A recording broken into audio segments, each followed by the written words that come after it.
En este video realizaremos el unboxing de la consola más potente que tenemos actualmente en el mercado y de un control adicional de Xbox en su modelo Electric Bolt, que anteriormente ya había hecho un unboxing en mi canal de esta versión del control de Xbox y sus características especiales. La Xbox Series X es una consola tan potente que cuenta con las especificaciones suficientes que permite jugar a una resolución de 4K hasta 120 FPS. A diferencia de su hermana menor, la Series S tiene 1 TB de almacenamiento SSD de alta velocidad de forma estándar. Eso le permite tener la arquitectura de velocidad de Xbox, que le permite cambiar entre juegos de manera casi instantánea, además de contar con lector de discos Blu-ray, por lo que se pueden utilizar tanto juegos físicos o digitales sin problema, cosa que la Series S solo podía con los juegos digitales, ya que no tenía lector Blu-ray. Lo que me pareció bastante interesante es que puede llegar a jugar a una resolución de 8K con HDR, que sirve para dar más detalles de color e iluminación a las escenas. No sé qué tan fácil sea conseguir una TV o un monitor 8K, pero me parece interesante saber de que puede llegar a mover esos juegos a esa resolución. Eso sí, supongo que a unos 30 FPS o 60, con alguna tecnología de estas de reescalado de imagen.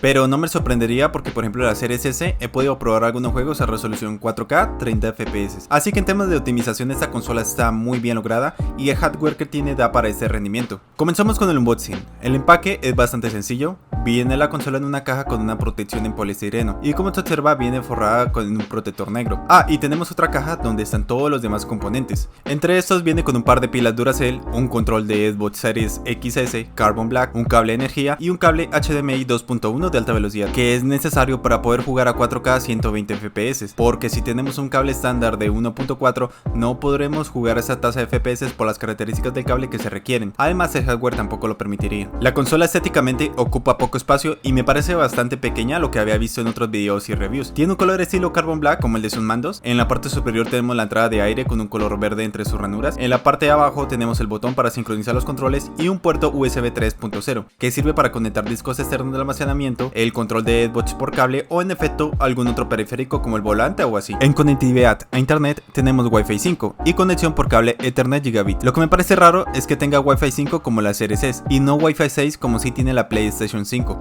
Pero bueno, no sé por qué lo dejaron así, pero igualmente el protocolo Wi-Fi 5 de internet es suficiente, por decirlo así, al momento de descargar juegos y jugar juegos online.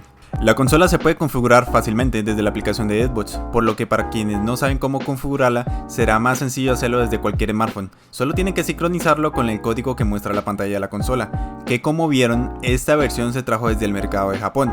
Entonces con la aplicación podemos configurar lo que es el idioma, la región, la cuestión de al momento de comprar juegos, el Game Pass, actualizar cosas o hacer acciones como apagar la consola y eso.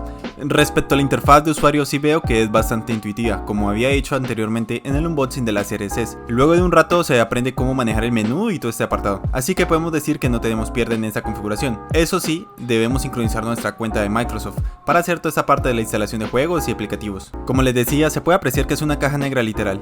Sobresale el botón del logo de Xbox que alumbra y muestra el estado de la consola. Tiene la ranura para discos Blu-ray de manera vertical junto al botón para sacarlos de la bandeja. Eso si queremos ahorrar espacio en lugar de instalarlos en su formato digital, porque del terabyte de almacenamiento solo se puede utilizar 800 GB libres. Lo demás se utiliza para lo que es el sistema operativo y demás procesos, como podemos evidenciar en la review anterior de la Xbox Series S, en donde 200 GB eran usadas para toda la consola en general. En la parte trasera contamos con dos puertos USB 3.0, un puerto Gigabit de expansión para el almacenamiento SSD de alta velocidad, un puerto Ethernet Gigabit, conector de salida HDMI 2.1 y el puerto del cable de la energía de la consola. Todo esto al lado de una rejilla de ventilación. En fin, eso es todo lo que podemos mostrar de la Series X por el momento. En general es bastante similar a la Series S, tanto en interfaz como en configuración. Se puede aprender o apagar desde su mando, por ejemplo, entonces prácticamente lo mismo pero con más potencia.